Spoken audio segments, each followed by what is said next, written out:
Hi, Bijoys Nair, former officer food corporation of India. Current അഫയേഴ്സിൻ്റെ പുതിയൊരു വീഡിയോയിലേക്ക് സ്വാഗതം. ആദ്യത്തെ ന്യൂസ് എന്ന് പറയുന്നത് centre to gather support remove justice Varma എന്ന് പറയുന്ന ന്യൂസാണ്. ജസ്റ്റിസ് വർമ്മ ആയിരുന്നു നിങ്ങൾക്ക് ഓൾറെഡി ഞാൻ പലപ്പോഴും പറഞ്ഞിട്ടുള്ളതാണ്. ജസ്റ്റിസ് യശ്വന്ത് വർമ്മയ്ക്ക് എന്ത് സംഭവിച്ചു എന്നും മിക്കുള്ളവർക്ക് അറിയാമായിരിക്കും. യശ്വന്ത് വർമ്മ ഡൽഹി ഹൈക്കോർട്ടിലൊരു ജഡ്ജി ആയിരുന്നു. അദ്ദേഹത്തിൻ്റെ വീട്ടിലൊരു തീപിടുത്തം ഉണ്ടാകുന്ന ആ തീപിടുത്തത്തിൽ തീ അണയ്ക്കാൻ വേണ്ടിയിട്ട് ഫയർഫോഴ്സ് അവിടെ വരുമ്പോൾ അവിടെ നിന്ന് കത്തിക്കരിഞ്ഞ നോട്ട് കെട്ടുകളുള്ള ചാക്കുകൾ ബാഗുകൾ കണ്ടെത്തിയ അപ്പോൾ അത് പുറത്തു വരുന്നു. അതിൻ്റെ പിക്ചേഴ്സും ഒക്കെ. അപ്പോൾ സുപ്രീം കോടതി ഒരു 3 മെമ്പർ ഇൻവെസ്റ്റിഗേഷൻ കമ്മിറ്റി അപ്പോയിൻ്റ് ചെയ്യും ഇതിനെക്കുറിച്ച് അന്വേഷിക്കാൻ. അത് സ്വാഭാവികമായിട്ട് ഹൈക്കോടതി ജഡ്ജ് ആയതുകൊണ്ട് ഹൈക്കോടതി ജഡ്ജിമാരുടെ തന്നെ 3 അംഗങ്ങളാണ് അതിൽ ഉണ്ടായിരുന്നത്. അവരുടെ അന്വേഷണ report is against this Justice Yashwant Verma, and CJI, Chief Justice of India, forwarded that investigation report to Parliament of India, not Parliament of India, Prime Minister of India and President of India, because the next process is to remove the judge from the post, and for that the power lies with Indian Parliament. As per the Constitution of India, through impeachment only a High Court judge or a Supreme Court judge can be removed. So that process is going to start in the Indian Parliament, and the government of India is gathering support for this move, and almost all the opposition parties will support it because he is a corrupt judge. Nobody can support him. അതുകൊണ്ട് മിക്കവാറും impeachment നടപടി complete ആവും. അതിനുവേണ്ടി കാത്തിരിക്കാതെ മിക്കവാറും Varma resign ചെയ്യാനാണ് സാധ്യത. സാധാരണ അങ്ങനെയാണ് എപ്പോഴും കണ്ടുവന്നിട്ടുള്ളത്. ആരും ഇംപീച്ച്മെൻറ്റ് വഴി പുറത്തായിട്ടില്ല. പുറത്താവുന്ന ഘട്ടം വരുമ്പോൾ അവരങ്ങ് റിസൈൻ ചെയ്യും. ഓക്കെ, ജസ്റ്റിസ് ദിനകരനും ജസ്റ്റിസ് സൗമിത്ര സെന്നും ഒക്കെ അതാണ് ചെയ്തിട്ടുള്ളത്. സൗമിത്ര സെൻ എന്ന് പറഞ്ഞൊരു ജഡ്ജി ഉണ്ടായിരുന്നു, കൊൽക്കത്ത ഹൈക്കോർട്ടിലെ ജഡ്ജ്. അദ്ദേഹം ഏതാണ്ട് ഇംപീച്ച്മെൻറ്റ് വഴി പുറത്താവുന്ന ഘട്ടം എത്തിയതാണ്. അപ്പോഴത്തേക്ക് അദ്ദേഹം അങ്ങ് റിസൈൻ ചെയ്തു. ഇതിലും അത് സംഭവിക്കുമായിരിക്കും. ഓക്കെ, എന്തായാലും ലോക്സഭയിലും രാജ്യസഭയിലും 2/3 മെജോറിറ്റിയോടുകൂടി ഈ ഇംപീച്ച്മെൻറ്റ് റെസൊല്യൂഷൻ പാസ്സായാലേ റിമൂവ് ചെയ്യപ്പെടുള്ളൂ. 2/3 മെജോറിറ്റിയോടുകൂടി പാസ്സാവുന്ന ഉറപ്പാണ്. കാര്യം ഓൾമോസ്റ്റ് എല്ലാ ഓപ്പോസിഷൻ പാർട്ടീസും അതിനൊപ്പം നിൽക്കും. ഓക്കെ, അതാണ് ആ ന്യൂസ്. ഇനി രണ്ടാമത്തെ ന്യൂസ് എന്ന് പറയുന്നത് global south is key to contemporary world's progress. Narendra Modi, Indian prime minister, അതെവിടെയാണ് പറഞ്ഞേക്കുന്നത്? ഖാനയിൽ അദ്ദേഹം ഇപ്പോൾ ഉണ്ട്. ഖാനയിൽ അദ്ദേഹം എന്തിനാണ് പോയതെന്ന് നമുക്ക് എല്ലാവർക്കും അറിയാം. He's on a tour to 5 nations. Actually, his main destination is BRICS Summit. BRICS Summit is going to happen in Brazil. So his main destination point is Brazil for that BRICS Summit. But besides that, he is visiting some other nations also. The other nations are Ghana. Ghana is his first stop. Then Brazil, then Argentina, then Namibia, then Trinidad and Tobago. These are the nations he is visiting. അതിൽ ഖാനയുടെ പാർലമെൻറ്റിനെ ഇന്നലെ address ചെയ്തുകൊണ്ട് മോദി സംസാരിച്ചു. ഒപ്പം ഖാനയുടെ പ്രസിഡൻ്റായ John മഹാമ, ഇന്നലെ ഞാൻ പറഞ്ഞാണ്, ഖാനയുടെ പ്രസിഡൻ്റായ John മഹാമ വേൾഡിന് Modi നൽകുന്ന സംഭാവനകൾ പരിഗണിച്ച്, ഒപ്പം ആഫ്രിക്ക എന്ന് പറഞ്ഞ കോണ്ടിനെൻറ്റുമായിട്ട് ഇന്ത്യയുടെ ബന്ധം മെച്ചപ്പെടുത്താൻ എടുക്കുന്ന നടപടികൾ പരിഗണിച്ച്, ഖാന എന്ന് പറഞ്ഞ രാജ്യമായിട്ടുള്ള ലോങ് ടൈം റിലേഷൻഷിപ്പ് കൂടുതൽ സ്ട്രെങ്തൻ ചെയ്യാൻ എടുക്കുന്ന നടപടികളെ പരിഗണിച്ചുകൊണ്ട് ഖാനയുടെ ഹയസ്റ്റ് സിവിലിയൻ ഓണർ മോദിക്ക് സമ്മാനിക്കുകയാണ്. ആ ഹയസ്റ്റ് സിവിലിയൻ ഓണറിൻ്റെ പേര് പിടിച്ചു വെച്ചേക്കുക, the officer of the order of the star of Ghana. The officer of the order of the star of Ghana എന്ന് പറയുന്ന അവാർഡ്. ഇപ്പോൾ മോദിക്ക് എനിക്ക് കിട്ടുന്ന 22ാമത്തെയോ 23ാമത്തെയോ കണ്ട ഹയസ്റ്റ് സിവിലിയൻ അവാർഡാണ്. ഓരോരോ രാജ്യങ്ങളിൽ അദ്ദേഹം വിസിറ്റ് ചെയ്യുമ്പോഴും അദ്ദേഹത്തിന് ആ രാജ്യങ്ങളുടെ ഹയസ്റ്റ് സിവിലിയൻ ഓണർ കിട്ടിക്കൊണ്ടിരിക്കുകയാണ്. പിന്നെ അവിടുത്തെ വേറെ ന്യൂസുകളൊന്നും നമുക്ക് ആവശ്യമുള്ളതല്ലെന്നാണ് എനിക്ക് തോന്നുന്നു. ഒരു സെക്കൻഡേ, പിന്നെ താഴോട്ട് വരുമ്പം ഇവിടെ വേണമെങ്കിൽ ഒന്ന് പറയാം. HP farmers fear cheaper apples will hit market after India-US trade deal. India and US is going to sign a trade deal. By this year end, India will be having a BTA with USA. BTA means bilateral trade agreement. Bilateral trade agreement is a precursor to FTA, free trade agreement. So as part of this bilateral trade agreement, India is going to sign a mini bilateral trade agreement, BTA, by 8th of July. അപ്പോൾ അത് കഴിയുമ്പോൾ US ഒക്കെ എന്ന് വെച്ചാൽ ആപ്പിളിൻ്റെയൊക്കെ വലിയ പ്രൊഡ്യൂസേഴ്സാണ്. അവരുടെ ആപ്പിളൊക്കെ Indian മാർക്കറ്റിനെ flood ചെയ്യും എന്നാണ് HPയുടെയൊക്കെ പേടി. HP means Himachal Pradesh is A main producer of apple in India. Okay, അപ്പം അത് അങ്ങനെയുള്ള കുറേ കൺസേൺസ് പലർക്കും ഉണ്ടായിരിക്കും. പല സാധനങ്ങളും അമേരിക്കയുടേത് ഇന്ത്യയിൽ ഉൽപ്പാദിപ്പിക്കുന്നുണ്ടാവാം. അപ്പോൾ അത് ആണ് പറഞ്ഞേക്കുന്നത്. ഹിമാചൽ പ്രദേശിൻ്റെ ചീഫ് മിനിസ്റ്ററിൻ്റെ പേരൊക്കെ ഇന്നലെ ഞാൻ പറഞ്ഞാണ് ഒരു ന്യൂസുമായിട്ട് ബന്ധപ്പെട്ട്, സുഖ്വീന്ദർ സിംഗ് സുഖു. ആരാണ്? സുഖ്വീന്ദർ സിംഗ് സുഖു. ഇനി അത് കഴിഞ്ഞ് നെക്സ്റ്റ് പേജിൽ പോകുമ്പോൾ നെക്സ്റ്റ് പേജിൽ നമുക്ക് ആവശ്യമുള്ള ന്യൂസ് ഒന്നുമില്ല. അതിനടുത്ത പേജിൽ പോകുമ്പം അവിടെയും ഭഗവത് മന്നുമായിട്ട് ബന്ധപ്പെട്ടൊരു ന്യൂസ് കാണാം. ഭഗവത് മൻ ആരാണ്? പഞ്ചാബിൻ്റെ ചീഫ് മിനിസ്റ്റർ.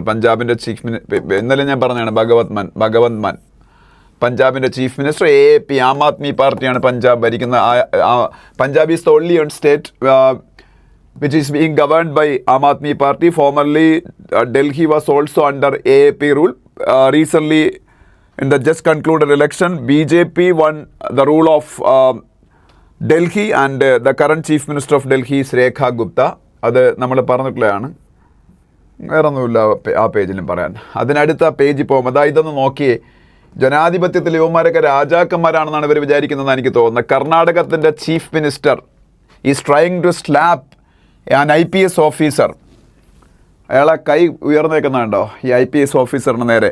ഇത് ഒരു ഇൻസിഡൻ്റ് അല്ല, 3rd ഇൻസിഡൻ്റ് എന്നാണ് പറഞ്ഞത്. സിദ്ധരാമയ്യ കർണാടകത്തിൻ്റെ ചീഫ് മിനിസ്റ്റർ അവിടുത്തെ ബ്യൂറോക്രസിയിലുള്ള ആൾക്കാരെ ദേഷ്യം വരുമ്പോൾ അൺകൺട്രോളബിളായിട്ട് അയാൾ അടിക്കാനൊക്കെ കൈ ഉയർത്തുന്നത്. അപ്പോൾ അത് ഈ ഒരു ഉദ്യോഗസ്ഥൻ റിസൈൻ ചെയ്യാൻ തീരുമാനിച്ചു. ഇതൊരു ഓൾറെഡി കർണാടകത്തിലെ ഇപ്പോഴത്തെ government is under many problems. The power tussle between the Deputy Chief Minister D.K. Shivakumar and Siddaramaiah is intensifying day by day. Shivakumar wants Chief Minister's post. Siddaramaiah is not ready to give up or relinquish that post. That is the one problem. And there is policy paralysis, governance paralysis due to all these issues. With that, ഇത്തരത്തിലുള്ള incidents നടക്കുന്നത്. കർണാടകം കോൺഗ്രസ് ഭരിക്കുന്ന വെറും 3 സ്റ്റേറ്റുകളിൽ ഒരെണ്ണമാണ്. അവന്മാർ വീണ്ടും അങ്ങോട്ടും ഇങ്ങോട്ടും അടികൂടി ആ state അടുത്ത ഇലക്ഷൻ വന്നാൽ അവന്മാർ ഉറപ്പായിട്ട് തോക്കും. ആ രീതിയിലപ്പോൾ കാര്യങ്ങളുടെ പോക്ക്. അതിൻ്റെ കൂടെയാണ് ഇതുപോലുള്ള രാജഭരണ കാലഘട്ടത്തിലെ പോലുള്ള പരിപാടികളും കൂടെ കാണിക്കുന്നത്. ഓക്കെ, അപ്പോൾ എന്തായാലും പറയാതെ വയ്യ.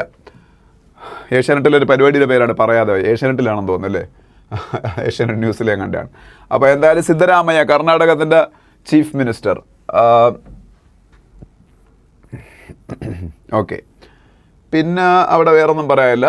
അതിൻ്റെ അടുത്ത പേജ് വേണ്ട. അതിൻ്റെ അടുത്ത പേജ് സ്പോട്ട്ലൈറ്റ് ഫ്രൈഡേയിൽ വരുന്നതാണ് നമുക്ക് വേണ്ട. അതിൻ്റെ അടുത്ത പേജ് മെട്രോ പ്ലസ് ഫ്രൈഡേയിൽ വരുന്നതാണ് വേണ്ട. അതിൻ്റെ അടുത്ത പേജ് എഡിറ്റോറിയൽ നമുക്ക് നോക്കാം. ഫസ്റ്റ് എഡിറ്റോറിയൽ കെയർഫുൾ ക്യൂറേഷൻ എന്ന് പറയുന്ന എഡിറ്റോറിയൽ. ഇത് മിനിഞ്ഞാന്ന് വന്ന എഡിറ്റോറിയലിൻ്റെ റെപ്പറ്റീഷനാണ്. അതങ്ങനെ പ്രത്യേകിച്ച് അങ്ങനെ പറയാനൊന്നുമില്ല. പക്ഷേ എഡിറ്റോറിയൽസ് നമ്മൾ ഡിസ്കസ് ചെയ്ത് പോകും എന്നുള്ളത് കൊണ്ട് നമ്മൾ ഡിസ്കസ് ചെയ്ത് പോകുന്നു. ഇതായത് Bihar is going to election this year by October of this year Bihar is going to face election. And before that election commission of India is going to revise the electoral roll in Bihar. അതാണ് വിവാദമായത്. Electoral roll revise ചെയ്യുന്നതിലൊരു തെറ്റുമില്ല. As per the constitution this has to be done, but the problem is the election is going to happen in October, and this final electoral roll should be prepared by the month of August. So only 2 more months are there. Within that time അതിൻ്റെ അകത്ത് പുതിയ electoral roll അവർ draft prepare ചെയ്ത് publish ചെയ്യണം. ആ publish ചെയ്യുന്ന സമയത്ത് അവിടുത്തെ residence അല്ലാത്ത ആൾക്കാർ അവരുടെ പുതിയ റെക്കോർഡ്സൊക്കെ സബ്മിറ്റ് ചെയ്യേണ്ടി വരും. ആ സബ്മിറ്റ് ചെയ്തിട്ട് അപ്പോൾ സബ്മിറ്റ് ചെയ്യാൻ വിത്തിൻ ദാറ്റ് ടൈം അവർക്ക് സബ്മിറ്റ് ചെയ്യാൻ പറ്റുമോ എന്നുള്ളതാണ്. അങ്ങനെയാണെങ്കിൽ കുറേ എലിജിബിൾ വോട്ടേഴ്സ് ഇതിന് വെളിയിൽ പോകുമോ എന്നൊക്കെ ഉള്ളൊരു ഇലക്ട്രൽ റോളിന് വെളിയിൽ പോകുമോ എന്നൊക്കെയുള്ള പേടിയാണ് ഈ എഡിറ്റോറിയലിൽ. അതായത് മിനിഞ്ഞാന്ന് വന്ന എഡിറ്റോറിയൽ അത് തന്നെയാണ് കൊടുത്തിരുന്നത്. അപ്പോൾ എന്തായാലും ലാക്സ് ഓഫ് വോട്ടേഴ്സ് ഈ റോങ്ഫുള്ളി എക്സ്ക്ലൂഡ് ആയി പോകുമോ ബീഹാറിലെ വോട്ടർ ലിസ്റ്റിൽ നിന്ന് എന്നൊരു പേടി. അപ്പം ഇലക്ഷൻ കമ്മീഷൻ ഓഫ് ഇന്ത്യ പറഞ്ഞേക്കുന്ന ordinary residence would qualify for inclusion in the electoral roll. അതായത് ഓർഡിനറി റെസിഡൻസ്, ബീഹാറിൽ ഇപ്പോൾ റെസിഡൻസ് ആയിട്ടുള്ള ആൾക്കാർ മാത്രമേ ഓട്ടോമാറ്റിക്കലി അതിൻ്റെ അകത്ത് ഇൻക്ലൂഡഡ് ആവുകയുള്ളൂ. പക്ഷേ ബീഹാറിൽ 20% ആൾക്കാർ മൈഗ്രൻസ് ആണ്. ബീഹാറിൽ 20% ആൾക്കാരല്ല, ബീഹാറിലെ വോട്ട് ചെയ്യുന്നതിൽ 20% ആൾക്കാർ, ഇലക്ട്രൽ റോളിലുള്ള 20% ആൾക്കാർ മൈഗ്രൻസ് ആണ്. ഈ മൈഗ്രൻസിൽ എൻ്റെ വോട്ടവകാശം ഇല്ലെന്നല്ലാണ്ട് അർത്ഥം. ടെമ്പററി മൈഗ്രൻസ് ആണെങ്കിൽ അവർക്ക് വോട്ടവകാശമുണ്ട്. പെർമനൻ്റ് ആയിട്ട് മൈഗ്രൻസ് ആണെന്നുണ്ടെങ്കിൽ അവർക്ക് അവർ ഏത് സ്റ്റേറ്റിലാണോ താമസിക്കുന്നത് അവിടെ ആയിരിക്കും അവരുടെ വോട്ടവകാശം. അങ്ങനെ എന്തോ ഒരു സംഭവം ഉണ്ട് people's representation act 1950 representation of people act 1950. അപ്പോൾ ഈ ടെമ്പററി ആയിട്ടുള്ള മൈഗ്രൻസ് ആണെങ്കിൽ അവർ അവരുടെ ഇലക്ട്രൽ റോളിൻ്റെ അകത്ത് ഇൻക്ലൂഡഡ് ആവണമെന്നുണ്ടെങ്കിൽ അവർ ഡോക്യുമെൻറ്റ് സബ്മിറ്റ് ചെയ്യണം. ഈ പറഞ്ഞ സമയത്തിനകത്ത് വെച്ച് ജൂലൈ 31-നകത്ത്, ഈ മാസം 31-ാം തീയതിക്കകത്ത് വെച്ച് 27 ദിവസമേ ഉള്ളൂ. ഇനി അതിനകത്ത് വെച്ച് വേറെ എവിടെയെങ്കിലും താമസിക്കുന്ന ടെമ്പററി ആയിട്ടുള്ള മൈഗ്രൻസ് ഇവിടെ വന്നിട്ട് അവർക്ക് ഡോക്യുമെൻറ്റ്സ് കൊടുത്തുകൊണ്ട് ഇലക്ട്രൽ റോളിൻ്റെ അകത്ത് സ്ഥലം പിടിക്കാൻ പറ്റുമോ എന്നുള്ള ഒരു പ്രശ്നം അവിടെ നിലനിൽക്കുന്നുണ്ട്. മനസ്സിലായോ? അപ്പം അങ്ങനെ അവർ എക്സ്ക്ലൂഡ് ചെയ്യപ്പെട്ടുമോ എന്നുള്ള പേടി. ഇനി ബീഹാറിലെ കുറച്ച് പാറ്റേൺസ് അവർ പറയുന്ന, ബീഹാറിലെ ഇലക്ഷൻസ് എടുത്ത് പരിശോധിച്ചാൽ ലാസ്റ്റിലെ ലോക്സഭാ ഇലക്ഷനിൽ ഉൾപ്പെടെ, അവസാനം നടന്ന ലോക്സഭയിലാണ് ഇലക്ഷൻ, അവിടെ കഴിഞ്ഞ വർഷം മെയ്യിൽ നടന്ന ലോക്സഭാ ഇലക്ഷനാണ് അവസാനം ബീഹാറിൽ നടന്ന ഇലക്ഷൻ. സ്ത്രീകൾ പുരുഷന്മാരെ ഔട്ട് നമ്പർ ചെയ്യുന്നു വോട്ടിംഗ് പെർസെൻറ്റേജിൽ. കൂടുതൽ സ്ത്രീകളാണ് വോട്ട് രേഖപ്പെടുത്തുന്നത് പുരുഷന്മാരെക്കാളും. പക്ഷേ അവിടുത്തെ പോപ്പുലേഷൻ നോക്കുകയാണെങ്കിലും അവിടുത്തെ ഇലക്ട്രൽ റോൾ നോക്കുകയാണെങ്കിലും ഒക്കെ 1000 പുരുഷന് 1000 പുരുഷനല്ല 1000 പുരുഷന് 917 വിമനേ ഉള്ളൂ ബീഹാറിൽ ഇലക്ട്രൽ റോളിൽ. പക്ഷെ വോട്ട് ചെയ്യുമ്പോൾ 1000 മെന്ന് വോട്ട് ചെയ്യുന്ന സമയത്ത് സ്ത്രീകൾ 1017 വോട്ട് ചെയ്യുന്നുണ്ട്. അതിൻ്റെ കാരണം തന്നെ ഈ ഇലക്ട്രൽ റോളിലുള്ള പല പുരുഷന്മാരും നാട്ടിലില്ലാത്ത കാരണങ്ങൾ കൊണ്ടാണ് അവർ വോട്ട് ചെയ്യാൻ അവൈലബിൾ അല്ലാത്ത. അപ്പം റോളിലുണ്ടായിരുന്നിട്ട് അവർക്ക് വോട്ട് ചെയ്യാൻ പറ്റുന്നില്ല. അപ്പോൾ ഈ സ്ത്രീ വോട്ടർമാരുടെ എണ്ണം അവിടെ വോട്ട് ചെയ്യുന്ന സമയത്ത് കൂടുന്നു, ലിസ്റ്റിൽ പക്ഷേ പുരുഷന്മാരുടെ എണ്ണം കൂടുതൽ. അങ്ങനെ ഒരു പെക്യുലർ സിറ്റുവേഷൻ അവിടെ ഉള്ളത് തന്നെ ഈ മൈഗ്രൻ്റ് വോട്ടേഴ്സ് ഉള്ളത് കൊണ്ടാണ് ഒരുപാട്. അപ്പോൾ അവരെ മാക്സിമം ഈ അവിടുത്തെ ബീഹാറിലെ ടെമ്പററി മൈഗ്രൻസിന് എല്ലാവരും അവിടുത്തെ ലിസ്റ്റിൽ ഇടം പിടിക്കുന്ന രീതിയിൽ ജൂലൈ 31-നകത്ത് വെച്ച് ഇടം പിടിക്കുന്ന രീതിയിൽ കാര്യങ്ങൾ കംപ്ലീറ്റ് ചെയ്തെടുക്കാൻ പറ്റുമെന്ന് ഉറപ്പില്ല. പെർമനൻ്റ് ആയിട്ടുള്ള മൈഗ്രൻസ് ആണെന്നുണ്ടെങ്കിൽ അവർ ഏത് സ്റ്റേറ്റിലാണോ റിസൈഡ് ചെയ്യുന്നത് അവിടുത്തെ ഇലക്ട്രൽ റോളിൽ ഇടം പിടിക്കുന്നതാണ് നല്ലത്. കാര്യം അവരവിടെ ആയിരിക്കും പ്രശ്നങ്ങൾ ഫേസ് ചെയ്യുന്നത്, അവരുടെ സ്റ്റേറ്റിലായിരിക്കില്ല. ഇപ്പം കേരളത്തിൽ ബീഹാറി ഏതെങ്കിലും മൈഗ്രൻ്റ് ലേബറായിട്ട് ഇവിടെ വർക്ക് ചെയ്യുന്ന ആളുണ്ട്, അയാൾ ഇവിടുത്തെ ഒരു പെർമനൻറ്റ് റെസിഡൻ്റ് ആണ്, കഴിഞ്ഞ 10 years ആയിട്ട് ഇവിടെയാണ് അവൻ താമസിക്കുന്നതെങ്കിൽ അവൻ്റെ ജീവിതത്തിനെ ബാധിക്കുന്ന വിഷയങ്ങൾ ഏതെവിടുത്തെ വിഷയമായിരിക്കും? ബീഹാറിലെ വിഷയമായിരിക്കുമോ? കേരളത്തിലെ വിഷയമായിരിക്കും. അപ്പം അവൻ കേരളത്തിൽ ഇലക്ട്രൽ റോളിൽ വരുന്നതാണ് നല്ലത്. അത് ഇവരും പറയുന്നുണ്ട്. മനസ്സിലായി? എന്തായാലും ഇതിൽ ലാസ്റ്റിൽ അവർ കൺക്ലൂഡ് ചെയ്യുന്നത് migrant workers are integral to economy. Last പറഞ്ഞ ECA SIR എന്ന് പറഞ്ഞാൽ അതിൻ്റെ കറക്റ്റ് എക്സ്പാൻഷൻ ഇവിടെ പറയുന്നുണ്ട്. Special intensive revision of electoral rolls, അതാണ് SIR. ECA SIR must balance these principle. അതായത് ടെമ്പററി മൈഗ്രൻസിനെല്ലാം വോട്ട് കിട്ടണം, എന്നാൽ പെർമനൻറ്റ് റെസിഡൻറ്റ് അവരുടെ ഇപ്പം താമസിക്കുന്ന സ്റ്റേറ്റിൽ വോട്ട് കിട്ടിയാലും മതി. Ideally such A process should take more time than the 1 month that the ECA has allocated for it. ഇപ്പോൾ 1 മാസം കൊണ്ടാണ് ഇത് കംപ്ലീറ്റ് ചെയ്യാൻ ECA election commission of India ശ്രമിക്കുന്നത്. പക്ഷേ സാധാരണ അത് ഒരുപാട് സമയം എടുക്കുന്നൊരു പ്രോസസ്സാണ്. അപ്പോൾ ഇതൊരു ജസ്റ്റിഫയബിൾ ആയിട്ടുള്ള പ്രോസസ്സാണോ എന്ന് സംശയമാണ് എന്നാണ് എഡിറ്റോറിയലിൽ പറയുന്നത്. ഇനി എഡിറ്റോറിയലിൽ ഹിന്ദു പറയുന്നതെല്ലാം നമ്മൾ മുഖവിലേക്ക് എടുക്കേണ്ട കേട്ടോ. ഈ ഹിന്ദു പറയുന്നതെല്ലാം മുഖവിലേക്ക് എടുക്കേണ്ടത് പറയാൻ കാര്യം, ഹിന്ദു ഇപ്പോൾ ECAക്ക് ഇലക്ഷൻ കമ്മീഷൻ ഓഫ് ഇന്ത്യക്ക് ഈസി ആയിട്ട് ഈ സമയത്തിനുള്ളിൽ ചെയ്തു തീർക്കാൻ പറ്റുമെങ്കിൽ അതിന് കുറ്റപ്പെടുത്തിയേ പറയുള്ളൂ. അതിൻ്റെ ഞാൻ ഒരു എക്സാമ്പിൾ പറയുന്നത് ഇന്നത്തെ ഹിന്ദുവിൽ ആർട്ടിക്കിൾ എഴുതിയേക്കുന്നത്, 1ാമത്തെ ആർട്ടിക്കിൾ MA ബേബി. തെറ്റൊന്നുമില്ല. ഒരു പാർട്ടിയുടെ ലീഡർ, ഇപ്പോൾ BJPയുടെ ലീഡേഴ്സും ഈ ഇടയ്ക്ക് സോണിയാഗാന്ധിയും ഒക്കെ ഹിന്ദുവിൽ എഴുതി. MA ബേബിയാണ് ഒരു ആർട്ടിക്കിൾ എഴുതിയേക്കുന്നത്. 2ാമത്തെ article is US imperialism a threat to the world. അത് എഴുതിയേക്കുന്നത് പ്രകാശ് കാരാട്ട്. ആരാണ്? പ്രകാശ് കാരാട്ട്. അപ്പോൾ ഈ ഹിന്ദുവിനൊരു റെപ്യൂട്ടേഷനുണ്ട് ഇംഗ്ലീഷ് ദേശാഭിമാനി എന്ന്. എന്താണ് ഇംഗ്ലീഷ് ദേശാഭിമാനി? ദേശാഭിമാനി എന്താണെന്ന് അറിയാമല്ലോ, CPMൻ്റെ പാർട്ടി പത്രമാണ്. അപ്പോൾ അതിൻ്റെ ഇംഗ്ലീഷ് പതിപ്പാണ് ഹിന്ദു എന്ന് പറയാറുണ്ട്. പക്ഷേ ഹിന്ദു അപ്പോഴും അല്ലെങ്കിൽ നമ്മളിപ്പോൾ കോമ്പറ്റേറ്റീവ് എക്സാംസിന് വേണ്ടി പ്രിപ്പയർ ചെയ്യുന്ന ഒരു UPSC ആണെങ്കിലും ബാങ്ക് ആണെങ്കിലും ഒക്കെ ഹിന്ദുവിനെ ഫോളോ ചെയ്യുന്നുണ്ട്. വേറെ ഒന്നും കൊണ്ടല്ല, അക്കാഡമിക് പോയിന്റ് ഓഫ് വ്യൂവിൽ ഒരുപാട് കാര്യങ്ങൾ ഇതിലാണ് വരുന്നത്, അതുകൊണ്ടാണ്. പക്ഷേ അവരുടെ പൊളിറ്റിക്കൽ വ്യൂ പക്ക ലെഫ്റ്റിസ്റ്റാണ്. ഹിന്ദുവിൻ്റെ ചീഫ് N റാം ഒക്കെ എന്ന് പറഞ്ഞാൽ പക്ക മാർക്സിസ്റ്റുകാരെ പോലെയാണ് സംസാരിക്കുന്നത്. അതുകൊണ്ട് തന്നെ അവർ ഗവൺമെൻറ് നല്ല കാര്യം ചെയ്താലും ഇലക്ഷൻ കമ്മീഷൻ ഓഫ് ഇന്ത്യ നല്ല കാര്യം ചെയ്താലും ഒക്കെ അവർ ഇടതുപക്ഷം അല്ലെങ്കിൽ ഇടതുപക്ഷത്തിന് അനുഭാവമുള്ള ഗവൺമെൻറ്റാണ് അവിടെ ഭരിക്കുന്നതെങ്കിൽ നല്ലതെന്ന് പറയൂ. ഞാനിപ്പം അത് ജസ്റ്റ് ഒന്ന് പറഞ്ഞതേ ഉള്ളൂ. അപ്പം ഈ എഡിറ്റോറിയലെല്ലാം വേദവാക്യം പോലെ അങ്ങോട്ട് എഡിക്കൊന്നും വേണ്ട കേട്ടോ. നമ്മൾ ഒരു എഡിറ്റോറിയൽ വായിക്കുന്ന ഒരു ഇതിൽ വായിച്ചിട്ട് നമ്മളുടെ ഒരു വ്യൂ അതിൽ എടുക്കണം. ഇത് ഈ പറയുന്നതൊക്കെ ശരിയാണോ എന്നുള്ള കാര്യം ഇവരെല്ലാം പക്ക നിഷ്പക്ഷരല്ല ഇവരാരും. ഇവർ മാത്രമല്ല, എല്ലാ മീഡിയാസും അങ്ങനെയാണ്.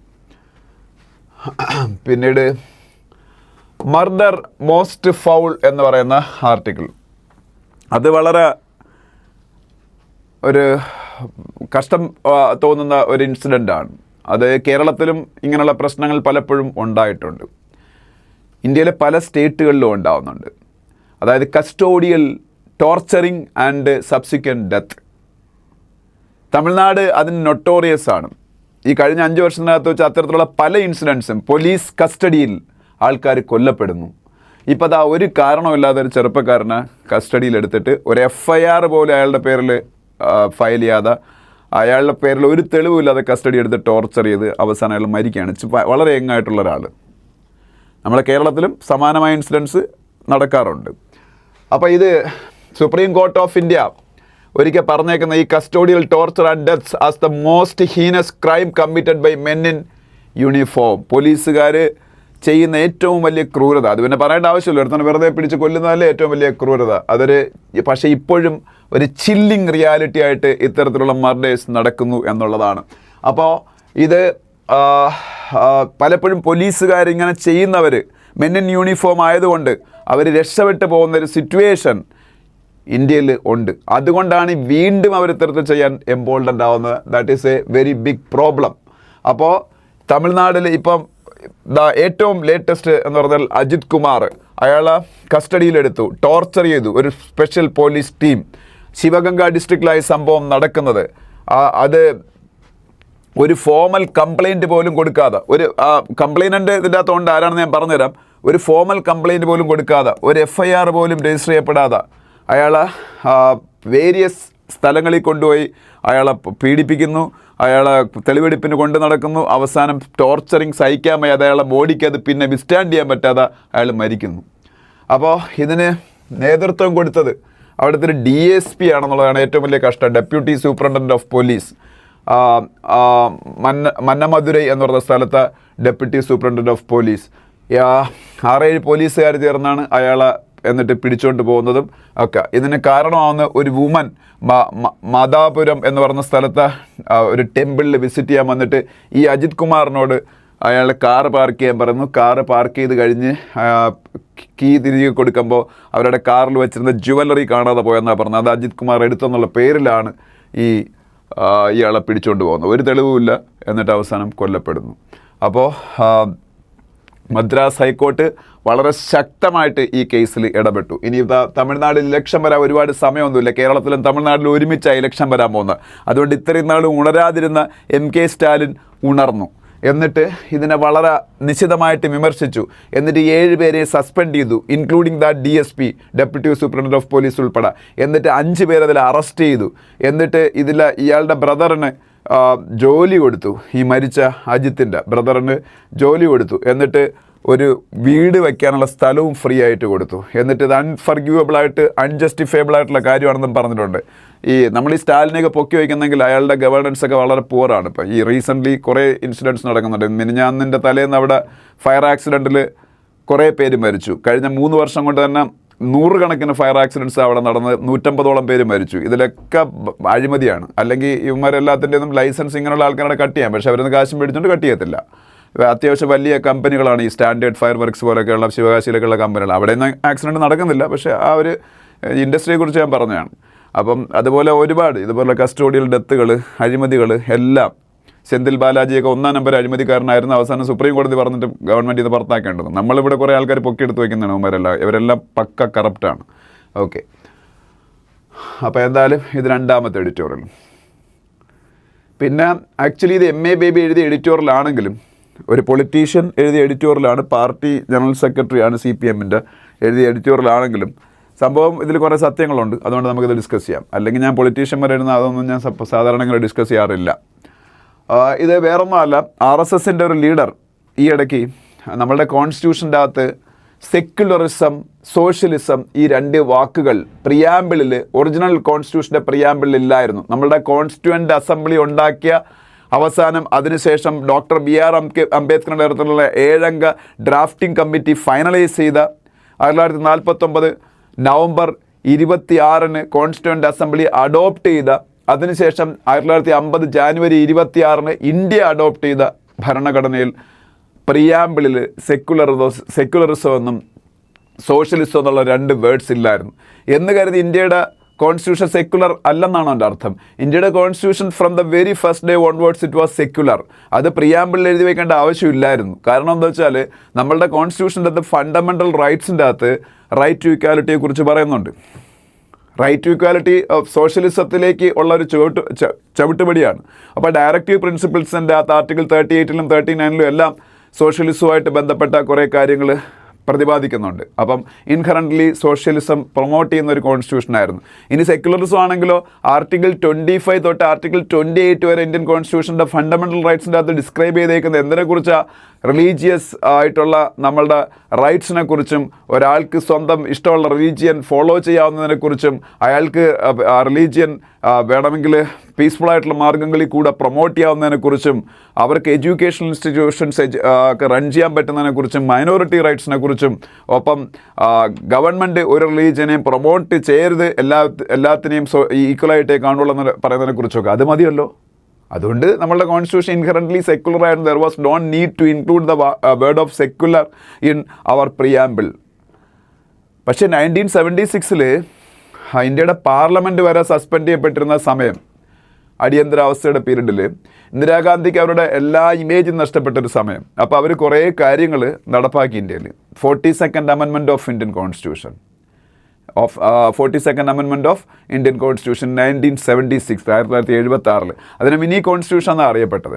അതിൽ പല ഭരണഘടനാ വിരുദ്ധമായിട്ടുള്ള കാര്യങ്ങളും ഉണ്ടായിരുന്നു. സ്പീക്കറിൻ്റെയും പ്രൈം മിനിസ്റ്ററിൻ്റെയും ഇലക്ഷൻ കോടതിയിൽ ക്വസ്റ്റ്യൻ ചെയ്യപ്പെടാൻ പാടില്ല എന്നൊരു പ്രൊവിഷൻ ഉണ്ടായിരുന്നു.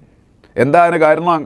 അതായത് പ്രധാനമന്ത്രിയെയും ലോക്സഭാ സ്പീക്കറിനെയും ഇലക്ട് ചെയ്യുന്ന രീതിയെ, അല്ലെങ്കിൽ ഇലക്ട് ചെയ്യപ്പെട്ടാൽ ആ ഇലക്ഷന് കോടതിയിൽ ക്വസ്റ്റ്യൻ ചെയ്യാൻ പാടില്ല എന്നൊരു പ്രൊവിഷൻ വരെ ഇന്ദിരാഗാന്ധി അപ്പോൾ കൊണ്ടുവന്നു. എന്താ അങ്ങനെ കൊണ്ടുവരാൻ കാരണം? അടിയന്തരാവസ്ഥയുടെ റീസൺ തന്നെ ഇന്ദിരാഗാന്ധിയെ ഇലക്ഷനിൽ രാജ്നാരായണൻ എന്ന് പറയുന്ന ഒരാൾ പരാജയപ്പെടുത്തിയപ്പോൾ അങ്ങേര് കോടതിയിൽ പോയി സ്റ്റേറ്റ് മെഷീനറി ദുരുപയോഗം ചെയ്താണ് ഇന്ദിരാഗാന്ധി ജയിച്ചതെന്ന് സുപ്രീം കോടതി അലഹബാദ് ഹൈക്കോടതി ശരിവെച്ചു. അങ്ങനെ ആണ് അവരുടെ MP സ്ഥാനം പോയി. റായ്ബറേലിയിൽ നിന്നുള്ള ഇന്ദിരാഗാന്ധിയുടെ ഇലക്ഷൻ റദ്ദ് ചെയ്യപ്പെട്ടു. അപ്പോൾ ആ ഒരു ഇൻസെക്യൂരിറ്റിയിലാണ് ഇന്ദിരാഗാന്ധി അടിയന്തരാവസ്ഥ നടപ്പാക്കുന്നത് തന്നെ. അപ്പോൾ ഇനി അവരുടെ പൊസിഷൻ ഒരു ഇളക്കവും തട്ടാതിരിക്കാൻ വേണ്ടി പ്രധാനമന്ത്രിയുടെ ഇലക്ഷൻ കോടതി ക്വസ്റ്റ്യൻ ചെയ്യപ്പെടാൻ പറ്റൂലെന്ന് നിയമം കൊണ്ടുപോകും. അതിന് പിന്നെ വന്ന മൊറാർജി ദേശായി ഗവൺമെൻറ് അതിനെ ഇൻവാലിഡേറ്റ് ചെയ്തു. അങ്ങനെ ചെയ്ത ഏറ്റവും നല്ല കാര്യം അതായിരുന്നു. പുള്ളിയാണ് right to property fundamental right അല്ലെന്ന് ആക്കിയത്. ഇന്ത്യയുടെ കോൺസ്റ്റിറ്റ്യൂഷനിൽ ആദ്യം 7 ഫണ്ടമെൻ്റൽ റൈറ്റ്സ് ഉണ്ടായിരുന്നു. അതിൽ right to property fundamental right അല്ല എന്ന് ഫണ്ടമെൻ്റൽ റൈറ്റിൻ്റെ ഇതിൽ നിന്ന് എടുത്ത് മാറ്റി ലീഗൽ റൈറ്റ് ആക്കിയതും മൊറാർജി ദേശായിയാണ്. ഓക്കെ, എന്തായാലും 1976 ഈ 42nd അമെൻമെൻറ്റ് വന്നപ്പോൾ മിനി കോൺസ്റ്റിറ്റ്യൂഷൻ എന്നറിയപ്പെടുന്ന 42nd അമെൻമെൻറ്റിൽ ഒരുപാട് കാര്യങ്ങൾ ചെയ്തു. അതിൽ കോൺസ്റ്റിറ്റ്യൂഷൻ്റെ പ്രിയാമ്പിളും അമെൻഡ് ചെയ്യാൻ തീരുമാനിച്ചു. കോൺസ്റ്റിറ്റ്യൂഷൻ്റെ പ്രിയാമ്പിൾ അമെൻമെൻറ്റ് ചെയ്യാൻ പറ്റില്ല എന്നായിരുന്നു സുപ്രീം കോടതി വരെ ആദ്യം പറഞ്ഞിരുന്നത്. Since preamble is not a part of the constitution it cannot be amended എന്നാണ് ബെരുബാറി കേസിൽ സുപ്രീം കോടതി വിധിച്ചത്. അതേ സുപ്രീം കോടതി 1973 Kesavananda Bharati versus state of Kerala എന്ന് പറയുന്ന കേസിൽ ഇങ്ങനെ ഒരു സംഭവം കൊണ്ടുവരികയാണ്. Basic structure doctrine. എന്താണ് ബേസിക് സ്ട്രക്ചർ ഡോക്ട്രിൻ? അതായത് കോൺസ്റ്റിറ്റ്യൂഷൻ്റെ ബേസിക് സ്ട്രക്ചർ തകർക്കപ്പെടാതെ വേണമെങ്കിൽ കോൺസ്റ്റിറ്റ്യൂഷൻ്റെ പ്രിയാമ്പിൾ അമെൻഡ് ചെയ്യാം. Since preamble is a part of the constitution എന്ന് പിന്നെ അവർ വിധിക്കുക. ആദ്യം ബെരുബാറി കേസിൽ preamble is not a part of the constitution so that cannot be amended എന്നാണ് വിധിച്ചത്.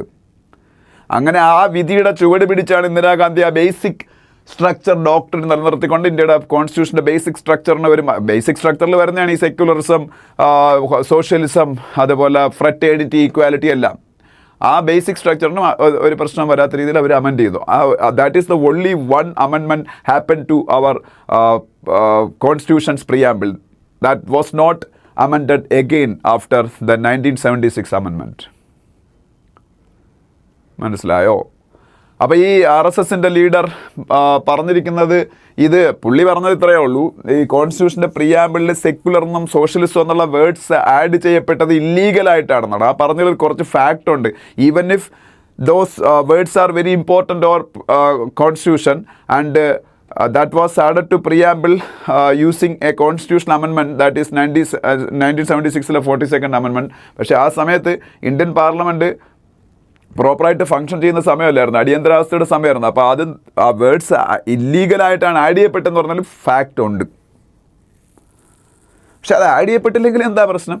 ഇപ്പം ബേബി തന്നെ ഈ ആർട്ടിക്കിളിൻ്റെ അകത്ത് പറയുന്നുണ്ട്, ഈ വേർഡ്സ് എടുത്ത് കളഞ്ഞാലും സുപ്രീം കോടതിയിലെ പ്രിയാമ്പിളിൽ നിന്ന് ഈ RSS ലീഡർ പറഞ്ഞതനുസരിച്ച് ഈ പറഞ്ഞ ഈ സെക്യുലറിസം ഒന്നും സോഷ്യലിസം എന്നുള്ള വേർഡ് എടുത്ത് കളഞ്ഞാലും ഒന്നുമില്ല, ഇന്ത്യയുടെ കോൺസ്റ്റിറ്റ്യൂഷൻ സെക്യുലർ ആൻഡ് സോഷ്യലിസ്റ്റ് ആണ്. അങ്ങനെയുള്ള കാര്യങ്ങൾ അത് പുള്ളി അതിൽ പറയുന്നുണ്ട്. അതിനുള്ള കാര്യം പറഞ്ഞ ആർട്ടിക്കിൾ 25 തൊട്ട് ആർട്ടിക്കിൾ 30 വരെ ഇന്ത്യയുടെ കോൺസ്റ്റിറ്റ്യൂഷനകത്ത് എഴുതി വെച്ചേക്കുന്നത് എന്തിനെക്കുറിച്ചാണ്? നമ്മളുടെ റിലീജിയസ് ഫ്രീഡത്തിനെ കുറിച്ചാണ്. ഇന്ത്യക്ക് സ്റ്റേറ്റ് റിലീജിയൻ ഇല്ല, ഇന്ത്യയിൽ ഒരു റിലീജിയനെ നമ്മൾ സപ്പോർട്ട് ചെയ്യത്തില്ല, സ്റ്റേറ്റ് സപ്പോർട്ട് ചെയ്തില്ല, എല്ലാ റിലീജിയനും ഇവിടെ ഈക്വലി കോ എക്സിസ്റ്റ് ചെയ്യാമെന്ന് പറഞ്ഞു വെച്ചിട്ടുണ്ട്. പിന്നെ പ്രിയാമ്പിളിലത്തില്ലെങ്കിലും കുഴപ്പമില്ല, അതിപ്പോൾ ഈ എടുത്ത് കളഞ്ഞാലും ഒരു പ്രശ്നം ഉണ്ടാവില്ല. അത് ബേബി തന്നെ ഈ ആർട്ടിക്കിളിൽ പറയുന്നുണ്ട്. അതുപോലെ സോഷ്യലിസം, അത് ഡയറക്റ്റീവ് പ്രിൻസിപ്പിളിൻ്റെ ആർട്ടിക്കിൾ 38-ലും 39-ലും 41-ലും ഒക്കെ ഈ സോഷ്യലിസമായിട്ട് ബന്ധപ്പെട്ട സോഷ്യലിസം അച്ചീവ് ചെയ്യാൻ വേണ്ടിയിട്ട് സ്റ്റേറ്റ് എന്തൊക്കെ ചെയ്യണം അതൊക്കെയാണ് പറഞ്ഞേക്കുന്നത്. അതുപോലെ ആർട്ടിക്കിൾ 14, 15, 16 ഇതിലെല്ലാം റൈറ്റ് ടു ഇക്വാലിറ്റി, ഇതെല്ലാം സോഷ്യലിസത്തിലേക്ക് നയിക്കുന്ന കാര്യങ്ങളാണ്, അല്ലെങ്കിൽ സോഷ്യലിസത്തിൻ്റെ പാർട്ടാണ് ഇക്വാലിറ്റി എന്നൊക്കെ പറയുന്നത്. അതൊക്കെ അവിടെ എഴുതി വെച്ചിട്ടുണ്ട്. അതുകൊണ്ട് പ്രിയാമ്പിളിൽ വേണം നിർബന്ധമൊന്നുമില്ല. അതുകൊണ്ടാണ് അംബേദ്കർ പ്രിയാമ്പിളിൽ ഇൻക്ലൂഡ് ചെയ്യാഞ്ഞത്. ഓക്കെ, ഈ ആർട്ടിക്കിൾ ഇനി ഞാൻ പറഞ്ഞത് ഇത്രയും കേട്ടതിന് ശേഷം നിങ്ങളിത് വായിച്ചു നോക്കിയാൽ എല്ലാം മനസ്സിലാവും.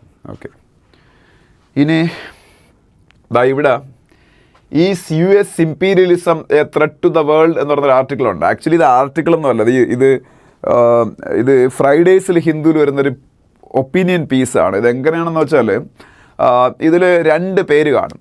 ഇതിലിപ്പോൾ പ്രകാശ് കാരാട്ട് എന്ന് പറയുന്ന former general secretary of CPM and happy മോൻ ജേക്കബ് ഇൻ്റർനാഷണൽ റിലേഷനുമായിട്ട് ബന്ധപ്പെട്ട ഒരു എക്സ്പേർട്ടാണ്. അപ്പോൾ ഇവർ US-ൻ്റെ ഇമ്പീരിയലിസം വേൾഡ് ഓർഡറിൻ്റെ ഒരു ത്രെട്ടാണോ എന്ന് അവരുടെ അഭിപ്രായം, ഇതെല്ലാ ഫ്രൈഡേയിലും ഹിന്ദുവിൽ വരുന്നൊരു സംഭവം, 2 പേരിങ്ങനെ ഇരുന്ന അഭിപ്രായം പറയും ഒരു ക്വസ്റ്റ്യനെ കുറിച്ച്. അപ്പോൾ അത് നിങ്ങൾക്ക് വായിച്ചാൽ മനസ്സിലാവും. US ഇമ്പീരിയലിസം എന്ന് ഉദ്ദേശിച്ചേക്കുന്ന US-ൻ്റെ സാമ്രാജ്യത്വ നയങ്ങൾ. US വേൾഡിലെ ബിഗ്ഗസ്റ്റ് എക്കോണമിയാണ്. ചൈന US-ൻ്റെ കോമ്പറ്റീറ്റർ എന്ന് പറയുമ്പോൾ നമ്മൾ അറിയേണ്ട ഒരു കാര്യമുണ്ട്. US-ൻ്റെ എക്കോണമി $30 ട്രില്യൺ ആണ്. $30 ട്രില്യൺ. ചൈനയുടേത് $20 ട്രില്യൺ ആണ്. നമുക്ക് തോന്നും $10 ട്രില്യൺ വ്യത്യാസമല്ലേ ഉള്ളെന്ന്. ഇന്ത്യയുടെ എക്കോണമിയുടെ വലിപ്പം എത്രയാണെന്ന് അറിയാമോ? ഓൾമോസ്റ്റ് 4.5 ട്രില്യൺ എടുക്കാം, അത്ര പോലും എത്തിയിട്ടില്ല എന്നാലും. അപ്പം 2 ഇന്ത്യയുടെ എക്കോണമി ചേരുമ്പോൾ $9 ട്രില്യൺ ആവുള്ളൂ. അപ്പം US-ഉം ചൈനയും തമ്മിലുള്ള എക്കോണമിക് ഡിഫറൻസ് അല്ലെങ്കിൽ ആ അന്തരം 2 ഇന്ത്യൻ എക്കോണമി ചേർത്ത് വയ്ക്കുന്നേക്കാളും വലുതാണ്. 2 ഇന്ത്യ ചേർത്ത് വയ്ക്കുന്നേക്കാളും വലുതാണ്. അപ്പോൾ US-ന് എന്തായാലും ചൈനയെക്കാളും എന്തുമാത്രം ഒരു ഇൻഫ്ലുവൻസ് ലോകത്ത് കാണും. ചൈന ക്യാച്ചപ്പ് ചെയ്യാൻ ശ്രമിക്കുന്നേ ഉള്ളൂ. അതുകൊണ്ടല്ലേ ചൈനയ്ക്ക് പോലും ഇടപെടാൻ പറ്റാത്തത്. US ഇറാൻ അറ്റാക്ക് ചെയ്യുമ്പോൾ, US ഇറാഖിനെ അറ്റാക്ക് ചെയ്ത് സദാം ഹുസൈൻ അവിടെ നിന്ന് ഇല്ലീഗലായിട്ട് പുറത്താക്കി എന്ന് പറഞ്ഞാൽ എന്താ? സദാം ഹുസൈൻ അവിടെ chemical weapons and other weapons of mass destruction കുന്നുകൂട്ടുന്നു എന്ന് പറഞ്ഞാണ് അവർ അറ്റാക്ക് ചെയ്തത്. അങ്ങനെ ഒരു സംഭവമേ അവിടെ ഇല്ലായിരുന്നു.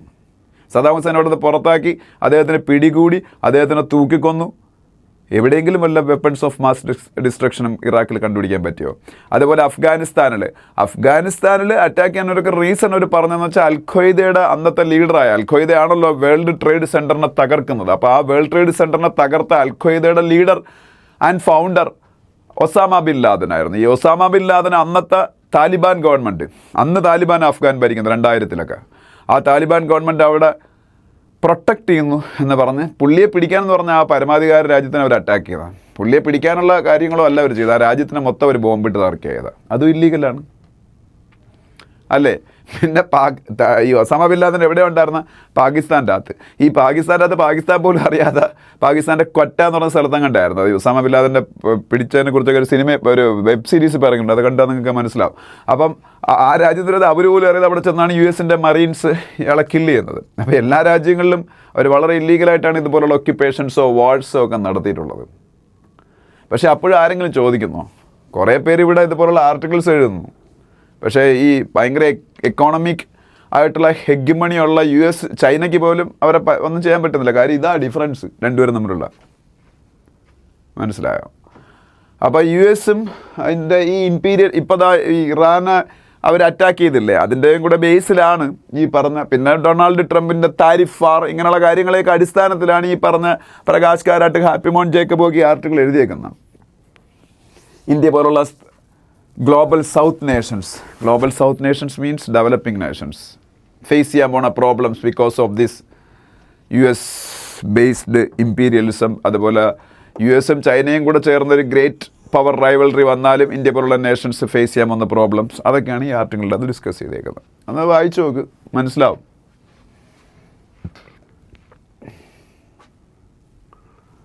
പിന്നെ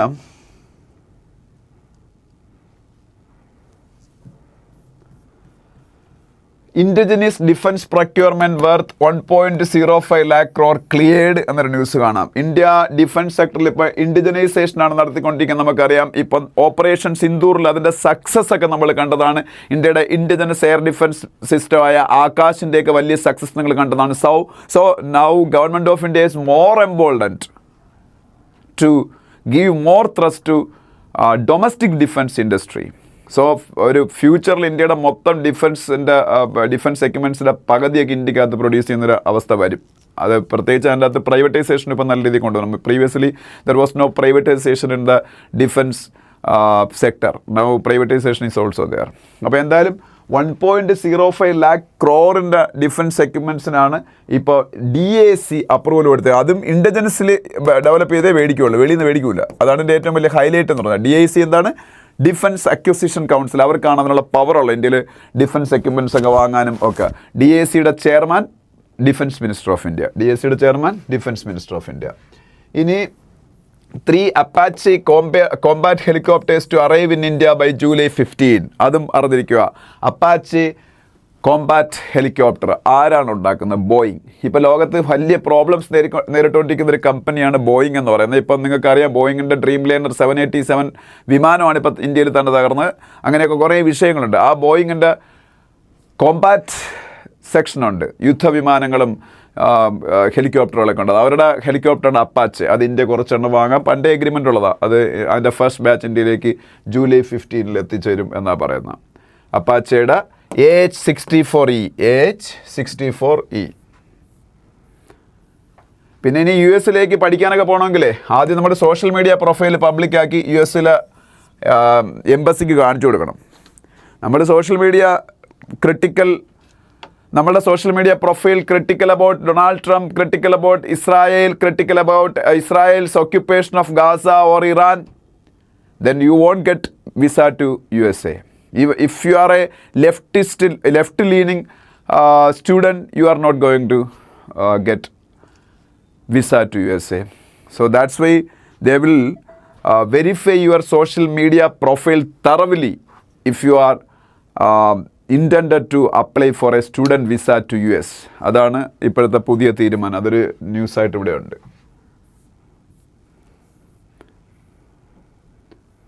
പിന്നെ ഇവിടെ Center issue strong rebuttal to China, says Dalai Lama's reincarnation in his decision. Kiran Rijiju ആരാണ്? കിരൺ റിജു ഇന്ത്യയുടെ മൈനോറിറ്റി അഫയേഴ്സ് മിനിസ്റ്ററാണ്. He's a Buddhist also. അദ്ദേഹം ഒരു ബുദ്ധമത അനുയായിയാണ്. ദലൈ ലാമയുടെ ഫോളോവറാണ് Kiren Rijiju. He's the minority affairs minister of India. അപ്പോൾ ദലൈ ലാമയായിട്ട് ബന്ധപ്പെട്ട ഒരു പ്രശ്നം ഇപ്പോൾ ഉണ്ട്. ദലൈ ലാമയുടെ പിൻഗാമിയൊക്കെ തീരുമാനിക്കാൻ പോയാൽ അപ്പോൾ ചൈന അതിനെ എതിർക്കുന്നുണ്ട്. അതിൻ്റെ ഇതാണ്, അതിന് ഇന്ത്യയുടെ ഒരു മറുപടിയാണ് കിരൺ റിജു പറഞ്ഞേക്കുന്നത്.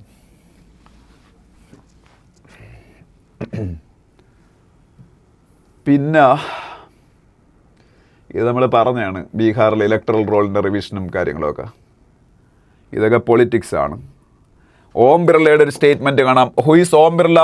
ഓം Birla is the Speaker of Lok Sabha, and the new session of Indian Parliament, that is monsoon session, is going to start on July 21st, that is after 2 weeks. So Om Birla said something about Parliament disruptions, etc. അതിനെക്കുറിച്ചൊക്കെ അദ്ദേഹം പറഞ്ഞേക്കാണ് Om Birla.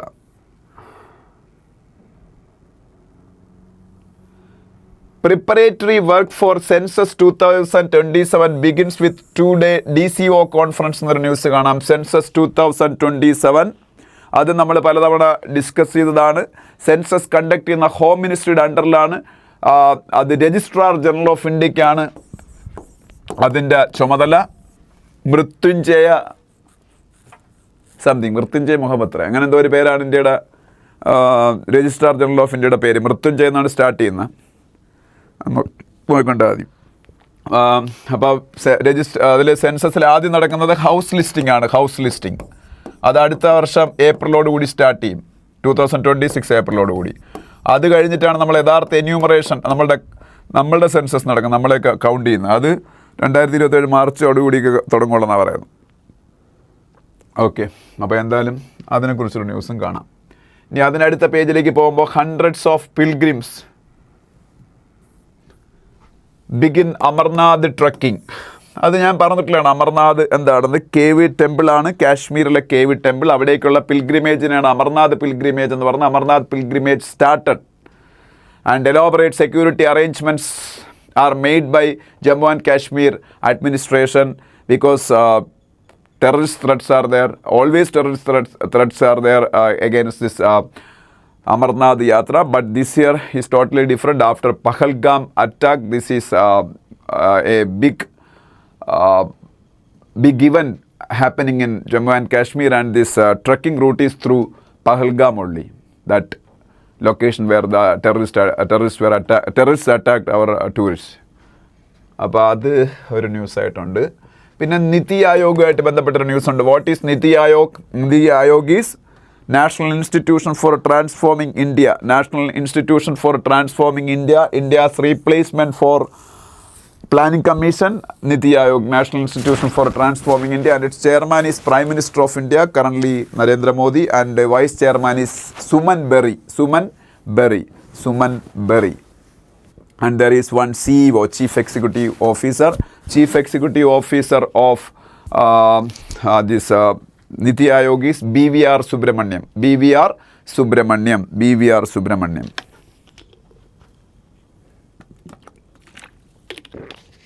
And who is the CEA, Chief Economic Advisor to Government of India? CEA, Chief Economic Advisor to Government of India is Ananda Nageshwaran.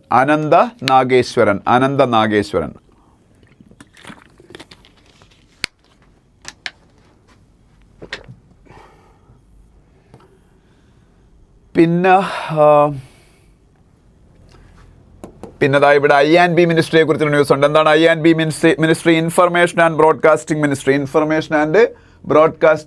Who is the Minister of Information and Broadcasting? Ashwani Vaishnav is the Minister of Information and Broadcasting.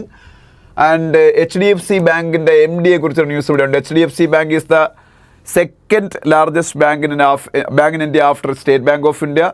Profit നോക്കിയാലും ഒക്കെ അവരാണ് second largest bank. പക്ഷേ value നോക്കുകയാണെങ്കിൽ largest bank in India is HDFC. Value means share മാർക്കറ്റിലെ value വെച്ച് ഇന്ത്യയിലെ most valuable bank എടുത്താൽ HDFC ബാങ്കാണ് ഇന്ത്യയിലെ ഏറ്റവും വലിയ ബാങ്ക്. ആ HDFC ബാങ്കിൻ്റെ CEO ആൻഡ് മാനേജിംഗ് ഡയറക്ടറാണ് Sashidhar Jagdishan is the CEO and managing director of HDFC bank. ഇനി നെക്സ്റ്റ് പേജ് പോകുമ്പോൾ ചില കമ്പനികളുടെ IPOയെ കുറിച്ചൊക്കെ ഒരു ന്യൂസ് ഉണ്ട്. IPO, what is IPO? Initial public offer. What is initial public offer? One company first issuing their shares to the public means that is initial public offer. You take the example of Flipkart is a known company to each one of you, very popular company, but right now the shares of Flipkart is not there to buy because it is not a public limited company. if Flipkart issues their shares to the public, we can buy the shares from the share market, and the process of issuing their shares to the public initially, that is known as initial public offer. ആദ്യമായിട്ട് അവരുടെ shares പബ്ലിക്കിന് purchase ചെയ്യാൻ വേണ്ടിയിട്ട് വിൽക്കുന്ന ആ പ്രോസസ്സിനെയാണ് IPO, initial public offer എന്ന് പറയുന്നത്. ഫ്ലിപ്കാർട്ട് എന്നത് ഒരിക്കൽ IPO വെച്ച് നടത്തിയിട്ടില്ല, ഇപ്പോൾ മീഷോ നടത്താൻ പോകുന്നൊരു ന്യൂസുണ്ട്. പിന്നെ IL&FS moves NCLT to cancel headquarters selling. IL&FS എന്താണെന്ന് അറിഞ്ഞിരിക്കണം. IL&FS എന്ന് പറഞ്ഞാൽ ഇന്ത്യയിലെ ഏറ്റവും വലിയൊരു NBFC ആണ്. NBFC, non banking financial companies. Non banking financial companies, they are almost similar to banks. Example is Muthoot Finance. അത് നിങ്ങൾക്കൊക്കെ അറിയാവുന്നൊരു നോൺ ബാങ്കിങ് ഫിനാൻഷ്യൽ കമ്പനിയാണ്. അതിനേക്കാളും വലിയ നോൺ ബാങ്കിങ് ഫിനാൻഷ്യൽ കമ്പനിയാണ് IL&FS. അതിനേക്കാളും വലുതെന്ന് പറയാൻ കാര്യം, ഇന്ത്യയിലെ ഏറ്റവും ബിഗ്ഗായിട്ടുള്ള ബാങ്കുകളെ പറയുന്നതാണ് SIBs എന്ന്, സിസ്റ്റമാറ്റിക്കലി ഇമ്പോർട്ടൻറ്റ് ബാങ്ക്സ്. ഈ ക്ലാസിഫിക്കേഷൻ കൊടുക്കുന്ന RBI ആണ്. Systematically important banks. ഇന്ത്യയിലെ ഏറ്റവും ഇമ്പോർട്ടൻ്റ് ആയിട്ടുള്ള ബാങ്കുകൾ SBI, HDFC and ICICI. These 3 banks in India are known as SIBs, systematically important banks. Only these 3 banks. ഈ 3 ബാങ്കുകൾ മാത്രമാണ് ഇന്ത്യയിലെ SIBs, RBI ക്ലാസിഫൈ ചെയ്തേക്കുന്നത്. അതുപോലെ NBFCസിൻ്റെ കൂട്ടത്തിൽ ഒരു SIB, ഒരു സിസ്റ്റമാറ്റിക്കലി ഇമ്പോർട്ടൻ്റ് NBFC ആണ് IL&FS. But IL&FS was under deep trouble just 2 to 3 years back because of the mounting bad loan problems and all. So IL&FS was on the verge of collapse. So Reserve Bank of India is regulating NBFCs also. So Reserve Bank of India came to the rescue of IL&FS. They appointed Kotak Mahindra Bank's managing director and founder Uday Kotak as the head of this IL&FS. He is a very able person. He turned it around. He again ഈ problems ഒക്കെ solve ചെയ്ത് ഒരുവിധം ഇതിനെ ഫങ്ഷണലാക്കി എടുത്തു IL&FSന്. Okay, Uday Kotak നിങ്ങളൊക്കെ കേട്ടിട്ടുള്ളതായിരിക്കും. പിന്നെ CII, confederation of Indian ഇൻഡസ്ട്രീസിൻ്റെ പ്രസിഡൻറ്റിൻ്റെ ഫോട്ടോ നിങ്ങൾക്ക് ഇവിടെ കാണാം. Confederation of Indian industries a very important organisation. CII, confederation of Indian industries. ഇന്ത്യയുടെ ഇൻഡസ്ട്രിയൽ സെക്ടറിൽ ഏറ്റവും പ്രധാനപ്പെട്ട ബോഡിയാണ് കോൺഫെഡറേഷൻ ഓഫ് ഇന്ത്യൻ ഇൻഡസ്ട്രീസ്. അതിൻ്റെ ഹെഡാണ് രാജീവ് മെമാനി. പിന്നെ services sector growth hits 10-month high എന്ന് പറഞ്ഞ ന്യൂസ് ഉണ്ട്. അത് PMI വെച്ചാൽ കാൽക്കുലേറ്റ് ചെയ്തത്. PMI പർച്ചേസിംഗ് മാനേജേഴ്സ് ഇൻഡെക്സ്, അതൊരു പ്രൈവറ്റ് ഇൻഡെക്സ് ആണ്. ഇന്ത്യയുടെ ഇൻഡസ്ട്രിയൽ സെക്ടറിൻ്റെ ഗ്രോത്ത് റേറ്റ് കാൽക്കുലേറ്റ് ചെയ്യാനുള്ള ഇൻഡെക്സ് ആണ് PMI പർച്ചേസിംഗ് മാനേജേഴ്സ് ഇൻഡെക്സ് എന്ന് പറയുന്നത്. ഈ പർച്ചേസിംഗ് മാനേജേഴ്സ് ഇൻഡെക്സ് PMI എന്ന് പറയുന്ന സാധനം കാൽക്കുലേറ്റ് ചെയ്യുന്ന HSBC ആണ്. അതിൻ്റെ മാനുഫാക്ചറിംഗ് സെക്ടറിൻ്റെ ഗ്രോത്ത് കാൽക്കുലേറ്റ് ചെയ്യാനുള്ള PMI ഉണ്ട്, പർച്ചേസിംഗ് മാനേജേഴ്സ് ഇൻഡെക്സ് ഉണ്ട്. സർവീസ് സെക്ടറിൻ്റെ ഗ്രോത്ത് റേറ്റ് കാൽക്കുലേറ്റ് ചെയ്യാനുള്ള PMI പർച്ചേസിംഗ് മാനേജേഴ്സ് ഇൻഡെക്സ് ഉണ്ട്. സർവീസ് സെക്ടർ ഇന്ത്യയിൽ ഭയങ്കര ഗ്രോത്തിലാണ്. കഴിഞ്ഞ 10 മാസത്തെ ഏറ്റവും ഉയർന്ന ഗ്രോത്താണ് സർവീസ് സെക്ടർ കാണിക്കുന്നത്. അതാണ് ജസ്റ്റ് അറിയാൻ പറഞ്ഞേ ഉള്ളൂ. അന്ന് അത്രയും നിങ്ങൾക്ക് ഇമ്പോർട്ടൻ്റ് ഒന്നും അല്ല. പിന്നെ നെക്സ്റ്റ് പേജ് ഇപ്പോൾ വേൾഡ് പേജിൽ യുക്രൈൻ വാർ ഉടനെ ഒന്നും അവസാനിപ്പിക്കൂല, ഞങ്ങളെ ലക്ഷ്യങ്ങളെല്ലാം ഞങ്ങൾ കീഴ്പ്പെടുത്തിയതിന് ശേഷമേ അത് അവസാനിപ്പിക്കുകയുള്ളൂ എന്ന് വ്ളാഡിമിർ പുടിൻ ഇന്നലെ ഒരു ടെലിഫോണിക് കോൺവെർസേഷനിൽ അമേരിക്കയുടെ പ്രസിഡന്റ് ഡൊണാൾഡ് ട്രംപിനോട് വളരെ വ്യക്തമായിട്ട് പറഞ്ഞു. നാറ്റോയിൽ യുക്രൈൻ ജോയിൻ ചെയ്യാനേ പാടില്ല. That is the biggest aim of Russia in this Russia-Ukraine war. Okay, അപ്പം ഇപ്പോൾ ഓൾമോസ്റ്റ് യുക്രൈൻ്റെ 20% റഷ്യയുടെ കയ്യിലാണ്. എന്നിട്ടും റഷ്യ അവസാനിപ്പിക്കാൻ റെഡിയല്ലെന്ന് അവർ പറയുന്നു. പിന്നെ ഇസ്രായേൽ ഹമാസ് വാറും അങ്ങനെയുള്ള കാര്യങ്ങളൊക്കെയാണ്. പിന്നെ തായ്ലൻഡിന് പുതിയ പ്രൈം മിനിസ്റ്ററായി. തായ്ലൻഡിൻ്റെ പഴയ പ്രൈം മിനിസ്റ്റർ അവർ പുറത്താക്കി. തായ്ലൻഡിൻ്റെ പുതിയ പ്രൈം മിനിസ്റ്റർ ഇവിടെ ഉണ്ട് പേര്.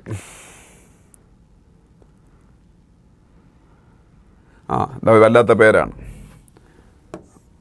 ഫുംതാം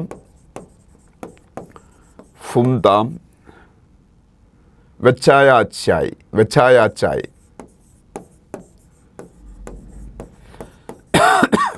ഫുംതാം Wechayachai. He is the new prime minister of Thailand. പിന്നെ സ്പോർട്സ് പേജിലേക്ക് പോകുമ്പോൾ ക്രിക്കറ്റ് ഞാൻ പറയുന്നില്ല. ക്രിക്കറ്റ് ഇപ്പം തൽക്കാലം വേണ്ട. ഫൈനൽ ആര് ജയിക്കുന്ന കാരണത്തിൻ്റെ മതി.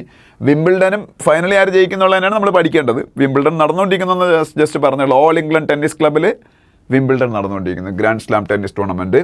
പിന്നെ അടുത്ത ഏഷ്യ കപ്പ് ഹോക്കി ഇന്ത്യയിൽ വെച്ചാണ്. അതിൽ പാകിസ്ഥാൻ ടീമിനെ കളിക്കാൻ ഇന്ത്യയിൽ അനുവദിക്കും എന്ന് ഗവൺമെൻറ് പറഞ്ഞേക്കുന്നു.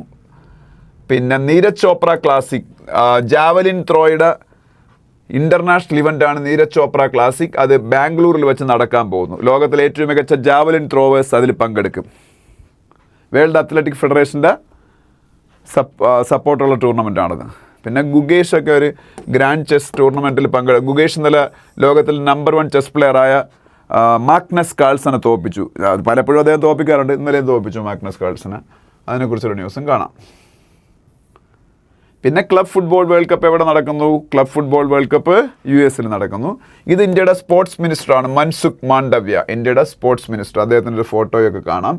പിന്നെ ഗോൾഫ് ഉണ്ടല്ലോ, ലോകത്തിലെ ഒരു പ്രധാനപ്പെട്ട സ്പോർട്സാണ് ഗോൾഫ്. ഗോൾഫിനെ കൺട്രോൾ ചെയ്യുന്ന ഇവരാണ് PGA, professional golfers association. Golf ടൂറുകളൊക്കെ സംഘടിപ്പിക്കുന്നത് അവരാണ്. അപ്പോൾ ഇത്രയാണ് ഇന്നത്തെ ന്യൂസ് പേപ്പർ. അപ്പോൾ നമുക്കിനി അടുത്ത ദിവസം കാണാം. Thank you.